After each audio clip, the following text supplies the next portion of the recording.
Welcome back to Sissy Maya. Make sure to subscribe to our channel to never miss an update. Additionally, consider subscribing to my Patreon to get access to these features, and much more. 5 men and 3 women comprised our group. It was evident we needed 4 couples. Tom, towering over 6 feet, was disqualified. Bill, at 220 pounds and around 5 feet 10 inches, met the same fate. Mike, compact and sturdy, resembled a fireplug. That left me, Alex, standing at 5 feet 7 inches with a slender frame, brown hair, and green eyes. Everyone turned to me as I attempted to decline silently. "Yes," exclaimed the girls in unison. "No," I protested, but resistance seemed futile, and I acknowledged it. At 17, I should have possessed the resolve to assert myself, but alas, I lacked that skill. Being naturally inclined to follow, I felt powerless. Mom observed from the bleachers, maintaining her silence despite being privy to our conversation. "It's decided then. Alex, or should I say, Brianne? Welcome aboard," they cheered as I approached my mother. "Did you catch what they're asking me to do?" "Indeed I did, Alex. We have ample time to prepare," she reassured me. "What?" "I mentioned earlier that we have ample time to prepare you. Your debut as a girl should be impeccable, and with nearly a week on our hands, I believe we can achieve that," Mom emphasized. Realization dawned on me. Even my own mother was in favor of it. Throughout my entire existence, I had never donned female attire, not even on Halloween, nor had I ever contemplated it or experimented in secret, never. "Mom, I still have to attend school, you know. They'll understand, Alex. Just explain it to them," she reassured. Maybe she could have done that when she was in school. Now, I was likely to be crucified. Let's not dwell on it. "It's settled, Alex. Once we're home, I want to take some measurements and get started." Her tone conveyed resolve, indicating that in a matter of days, I would likely be wearing skirts. The chorus initially consisted of 5 men and 5 women, but a tragic car accident claimed 2 of the girls, who were sisters, leaving a ratio of 5 men to 3 women. I possessed a slightly higher voice than the girls, being a high tenor among the guys, and I was the smallest in stature. Despite our efforts to find replacements, after nearly 4 months of practice, recruiting new members would have put them at a significant disadvantage, and the group's a cappella harmony would suffer. If I wished to remain in the group, it seemed I would have to do so as a girl. Never having experienced feminine attire, I feared resembling a clown more than actually wearing the clothes. My mental image of myself dressed as a girl was far from flattering, and I would have to rely on Mom to apply makeup skillfully. I had 2 older sisters, Kelly, 3 years my senior, and Beth, 4 years older. Both were undeniably beautiful, even in my eyes. Mom had guided them through their teenage years, teaching them the intricacies of makeup, hairstyling, and fashion, as mothers tend to do. I had to trust that she could make me appear at least somewhat comparable to my sisters. As soon as we got home, Mom had me stripped to my briefs and started taking measurements. My sisters had left some of their clothes at the house when they had moved away to college, which meant that Mom would have to buy at least some new stuff. That was my only hope now. If it was too expensive, the chorus would simply be short 1 girl. I should have known better because I have no luck at all. Mom took the measurements she wanted and made a list, and told me that the next day we were going shopping, just as the doorbell rang. I opened the door, and saw Emma standing there. Emma is one of the girls in the chorus, and certainly the prettiest one. She is as tall as I am, with golden blonde hair and big blue eyes, with legs that ran up to her armpits it seemed. "I understand you're feeling anxious about this, Alex. That's why I stopped by, to offer my assistance." Mom overheard her, and without waiting for my input, she invited Emma to assist us in selecting attire for me. "Emma, why don't you join us in the morning? Alex should be prepared by then." "Fantastic. I'll bring along some outfits that might suit him. Then he can enjoy a shopping spree all dressed up, trying on clothes and other necessities for the occasion." My fate was sealed without any input from me. As soon as Emma departed, I erupted in frustration. Mom, I don't want to dress up as a girl. It'll be embarrassing. I'm thinking of quitting the chorus. You're free to do that, Alex, and I won't stand in your way. But have you considered the impact on the others? They've invested just as much time as you have. If you leave, who else might follow suit, or will the entire chorus be affected? Think it over and let me know later. For now, I have some errands to run. I'll be back in about an hour. As usual, she left the decision in my hands, and irritatingly, she was right on all fronts. Upon her return, Mom was carrying bags. Have you made up your mind, Alex? She had delivered a harsh criticism, aware that I wouldn't abandon my friends. She urged me persistently. Despite fearing I'd appear ridiculous, I agreed to give it a shot, solely to validate my concerns. I stipulated that unless I resembled a model, I wouldn't proceed. I'll reluctantly agree, but I reserve judgment until I see the outcome. Excellent. Let's head to your bedroom. We've got plenty to tackle before bedtime. She had never seen me unclothed, and now she wanted me to take my clothes off. I got down to my briefs, which was as far as I wanted to go, and she finally relented. The worst-smelling cream was spread all over me, and I was told to do the rest and wait for 30 minutes before I showered it off. I did as she told me, and when I stepped out of the shower, I was hairless from the eyebrows down. On the bed were some white cotton panties and a nightgown and robe set. I stepped into the panties, pulled the nightgown over my head and wrapped the robe around myself. Mom took me to her bedroom, and as I sat at the vanity she began to put rollers in my hair, and when she was done, a net went over my hair. That concludes this evening, Alex, said Dad with a chuckle as I entered the family room. His laughter erupted, swiftly halting at Mom's stern look, though the effect lingered. I felt the urge to flee but found myself rooted in place. Where could I possibly escape to? Sleeping in all that nylon was a novel experience, and, I must say, not entirely unpleasant. The sensation against my newly smooth skin was somewhat stimulating. The rollers caused a bit of discomfort as they pressed against my head, and it took some time for me to drift off. After breakfast, Mom and I headed to her bedroom. She passed me a fresh pair of panties. I purchased them yesterday, just in case you were inclined to give it a try. Following her instructions, I settled at the vanity, where she proceeded to remove the rollers and brush my hair. It didn't take her long, as my hair morphed into a style reminiscent of many girls at school. Sort of a curly, flipped pageboy or similar. Then, she initiated my makeup routine by instructing me to do it myself. You'll need to learn eventually, so you might as well begin now. Just follow my instructions. Applying the foundation was straightforward. I spread it as instructed by Mom, then set it with translucent powder. I noticed it effectively concealed my light beard without appearing overly thick. Working on my eyes proved more challenging, but I managed. I started with light blue on the outer edges of my eyelids, followed by mauve and rose highlights just beneath my eyebrows. The black eyeliner went on smoothly once I steadied my hand by resting my elbow on the vanity. Beneath my eyes, I used a black pencil dipped in baby oil, as per Mom's advice, followed by a touch of mascara. A hint of peach blusher adorned my cheeks, and except for the lipstick, Mom declared my makeup complete. When I glanced in the mirror at her proclamation, I was taken aback. My usual reflection was nowhere to be found. Instead, I saw a girl who bore a striking resemblance to Mom and my sisters, both in appearance and hairstyle. There was no trace of myself whatsoever. There's some stuff in Beth's dresser you can use.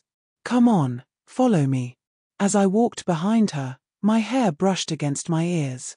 I remembered my reflection in the mirror and was determined not to look ridiculous. Mom placed a bra, slip, and a few other items on the bed. She helped me put on the bra, which we padded with socks. This is an old pair of panties that Kelly used. It has built-in pads to give your hips a rounder, fuller look. I wanted to laugh at that. Kelly has a butt that, well, never mind.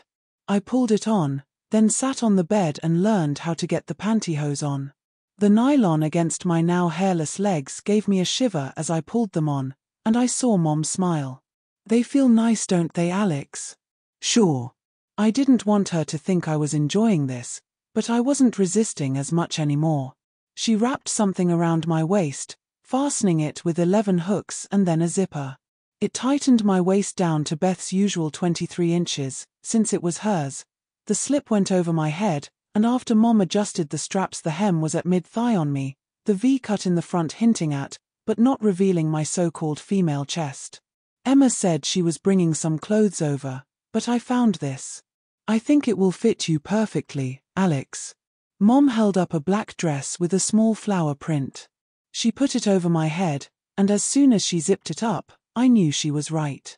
It fit perfectly. Now for the shoes. Step into these. Mom handed me a pair of Beth's black shoes with a short heel.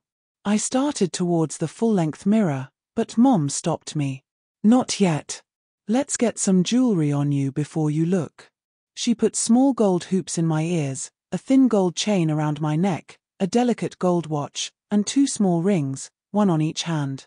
Put on your lipstick, dear. I carefully applied the soft red color to my lips and stood in front of the mirror. I was shocked. I looked just like Kelly. There was no way anyone would think I was a boy. Mom. Yes, I know, dear. You look very lovely. Still in shock at my appearance, I missed what Mom asked me. Alex. Yes. The kids called you Brianne at school. Is that what you want us to call you? Or do you have a name you prefer? Brianne is too similar to my own name. I was thinking it should be something quite different. Like what? Like Alexandra. Mom smiled as she handed me a black purse with an old wallet, telling me to transfer my money and essentials into the new wallet and then into the purse. Walking in the heels wasn't as hard as I had imagined, and I felt the dress's skirt swaying with every step. By the time Emma arrived, I had moved my things into the new wallet and added the lipstick and, at Mom's insistence, much to my embarrassment, a few tampons. I was waiting in the family room with Mom when Emma arrived. I answered the door and let her in, listening as she asked for me. Hi. I'm Alexandra. She looked at me and immediately started smiling and clapping her hands. Holy cow. You look fantastic. Gorgeous. Mom stood to the side, smiling as I soaked up Emma's kind words. I knew she would look good, but... Shall we go, girls? Mom led the way, and for the first time ever, I was out of the house dressed as a girl. Sitting next to Emma, I felt like a boy in a dress, but she encouraged me to relax and enjoy it, so I tried. At the mall, I struggled the most. Many of my classmates were there, and I expected one of them to recognize me, but no one did. I wasn't sure if being discovered or going unnoticed was worse. Mom led us straight into the lingerie shop. First, we picked out panties, then Mom and Emma selected 2 bras. Emma pointed at some silicone forms behind the counter, and Mom asked for size A. In the changing room, Mom slipped them into my bra, and I instantly felt the weight on my shoulders. Looking in the mirror, I had to admit they looked better than the socks I used that morning. We bought 2 slips, a new waist nipper, padded panty briefs, a camisole, and a belt for sanitary pads. Next, we went to the shoe store where I got 3 pairs, 1 white heel and 2 flats in black and white. We determined I wore a size 8. When we left the dress department, I had 3 dresses, 3 skirts, shorts, blouses, and a red and black suit. By then, Emma and I were carrying so many packages that we took them to the car before going back in. Nobody is going to recognize you on Monday, Alexandra, nobody. I've been watching while we were in the store, and not one person looked at you as anything other than what you appear to be.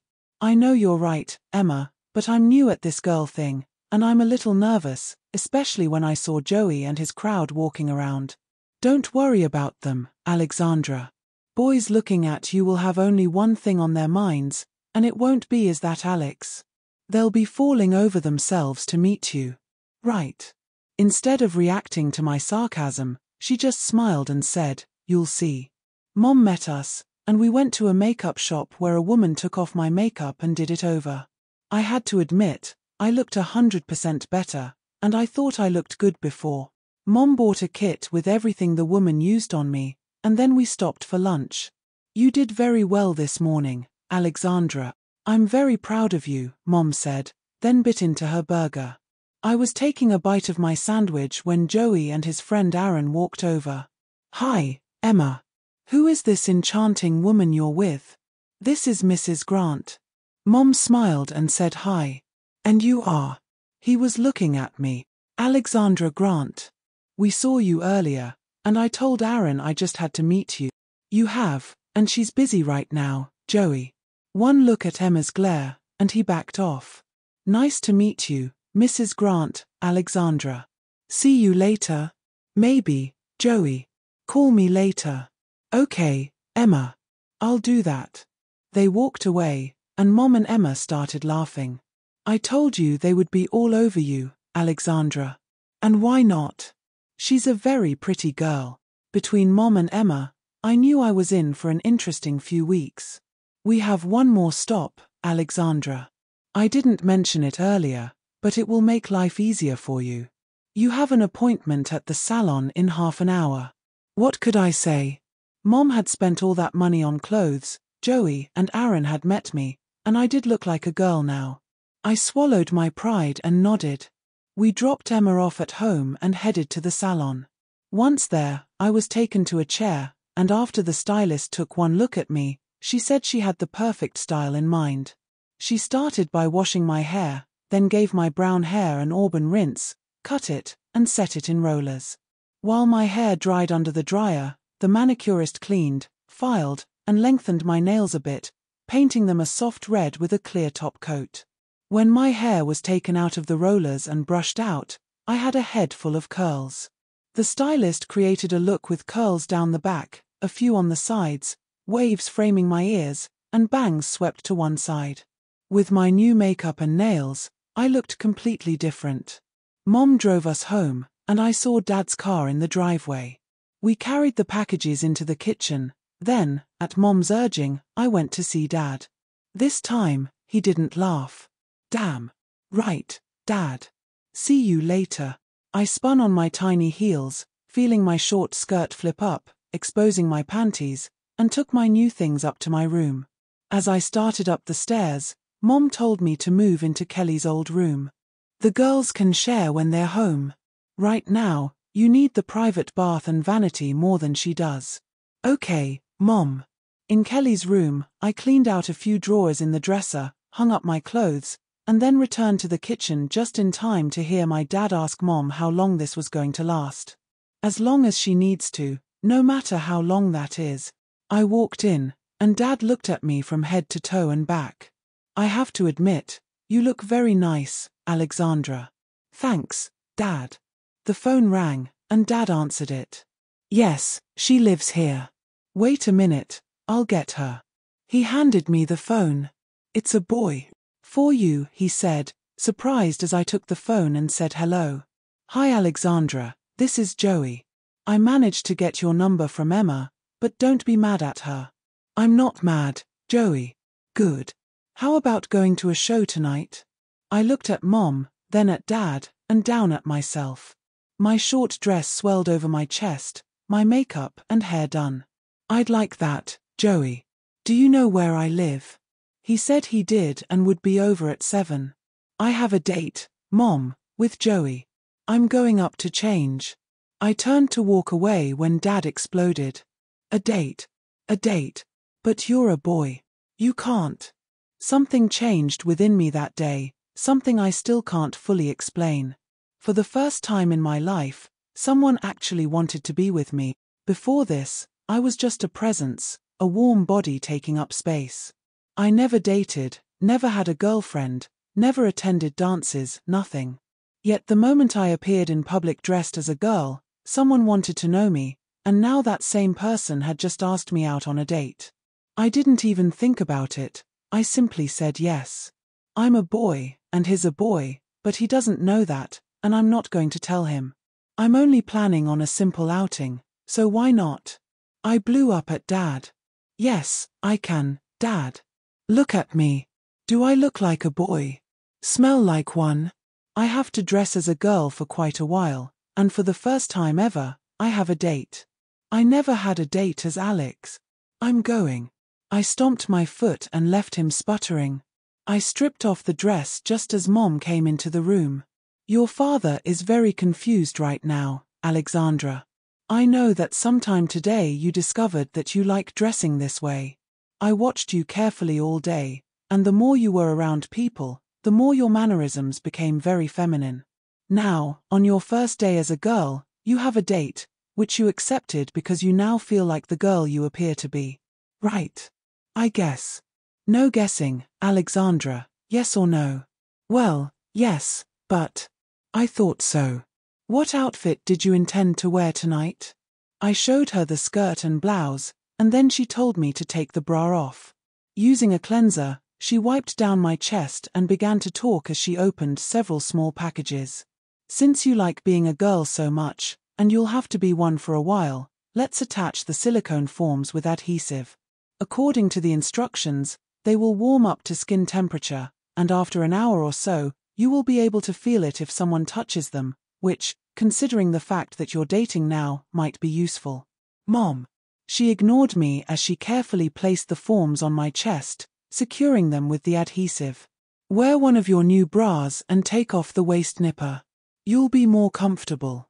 She left me staring in the mirror at my new chest. They looked pretty nice. I put on one of the new bras, the pleated skirt, which was the same length as the dress, a short-sleeved white blouse, and black flats. After touching up my lipstick and adding some perfume, I grabbed my purse and went to the family room to wait. You need to be home by midnight, and no parking, Dad said. I was surprised he even mentioned parking. Your father is right, Alexandra, and Joey needs to come in and meet your father before you leave. Geesh. They were treating me like I was a girl. Joey pulled up and came to the door. I introduced him to my parents, and then we left. I knew what I was doing was risky and could backfire, so before things went too far, I decided to tell him. That way, walking home wouldn't be so far. Joey, you're Alex, right? He looked at me as I nodded. Emma told me when I asked for your phone number. If you know I'm Alex, why ask me out? Every girl in the school wants to go out with you. He started to laugh, then, in a quiet voice, said 2 words. I'm gay. At that moment, I believed him. Before this, I never would have. You're gay, so because I'm dressed like a girl you think I am? Not at all. Listen to me and think about this for a minute. Looking the way you do, and looking as good as you do, I can't believe there's much chance you'll go back to dressing as Alex. The minute you set foot in school, everyone will know who you are anyway. But if I tell everyone we hooked up, we'll both be safer. Not many guys will mess with you knowing I'm around, and the girls will stop bothering me, so I can drop the facade. No matter how much I wanted to deny it, the truth was I liked the way I looked now much better than the old me. Having Joey as a protector would be useful. I made the only practical decision possible. Okay, Joey, you have a girlfriend now. He treated at the show just as he should have, and after he drove up in the driveway I turned to thank him for a nice evening, when his lips touched mine. To this day I don't know why, but I did not resist, and he kissed me a lot harder. I broke it off and went in, closing the door with a quick thud, and ran to my room. As I undressed I was quivering, the scent of his aftershave still in my nose, the taste of his tongue still in my mouth. For school on Monday, I wore the same dress from the first day, with my hair and makeup perfectly done. I walked into the school without any issues until I sat in my usual chair. Monica, the girl next to me, looked over and asked, Alex? That was me. You can call me Alexandra now. The teacher walked in, glanced at me for a moment, then announced that due to the shortage of girls in the chorus, I had been chosen to fill in and would be dressing as a girl, with my name being Alexandra. It was like that all day. Most of the kids accepted it because they knew the reason behind it. There were some snickers from the guys, of course, but Emma said she thought they were more nervous because of how I looked rather than what I was wearing. For the most part, the girls accepted me because they knew who I was and didn't see me as a threat. At practice that night, I stood with the girls. That night, I wore a nightgown to bed again, lying there thinking about the day.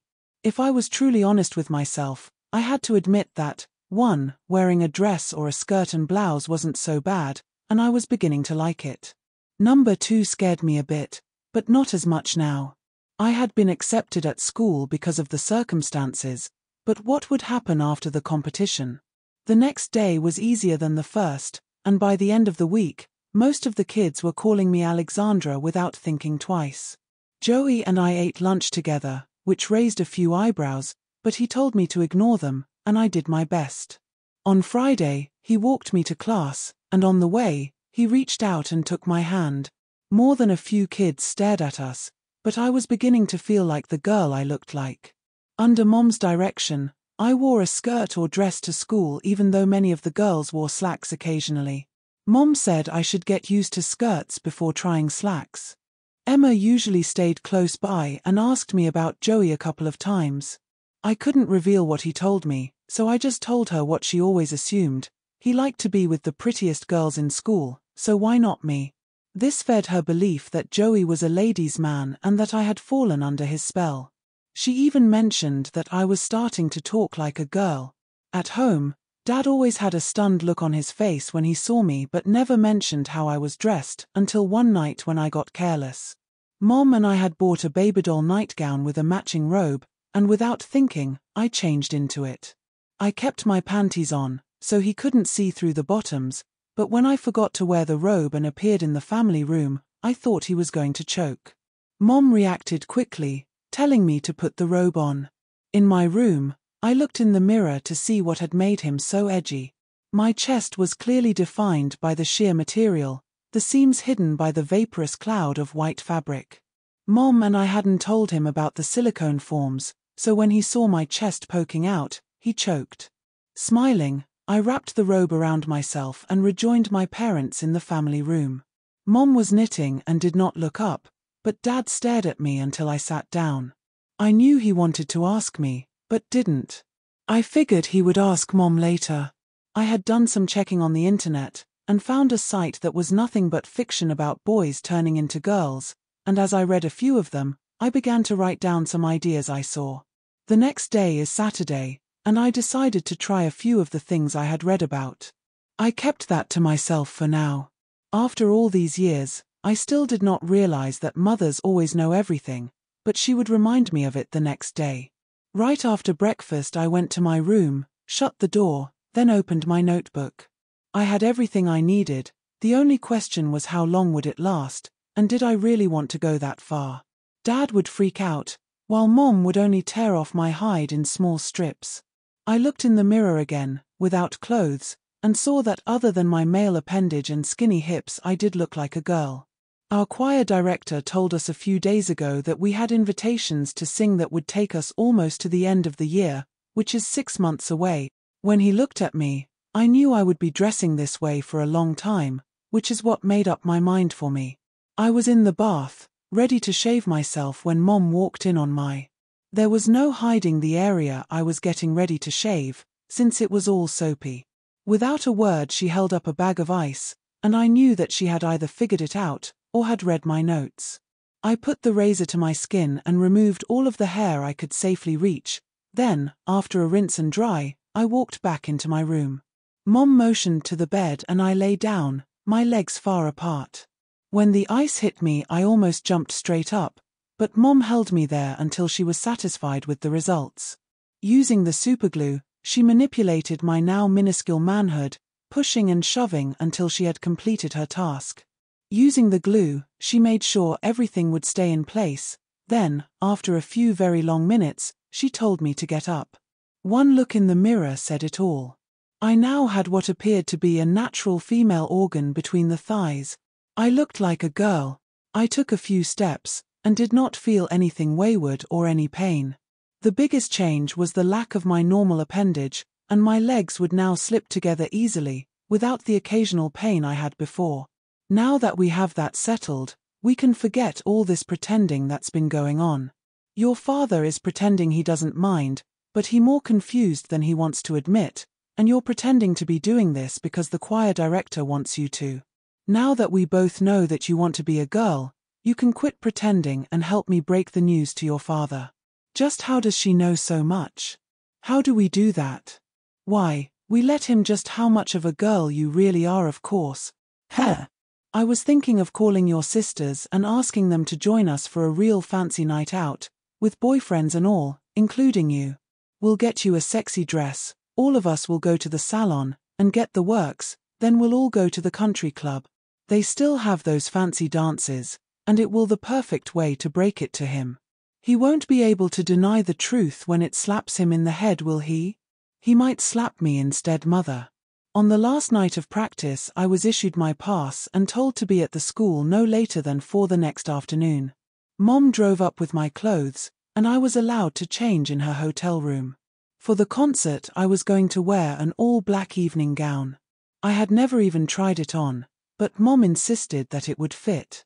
That was the day I was introduced to some very interesting garments. Black satin panties, then an all-black corselet.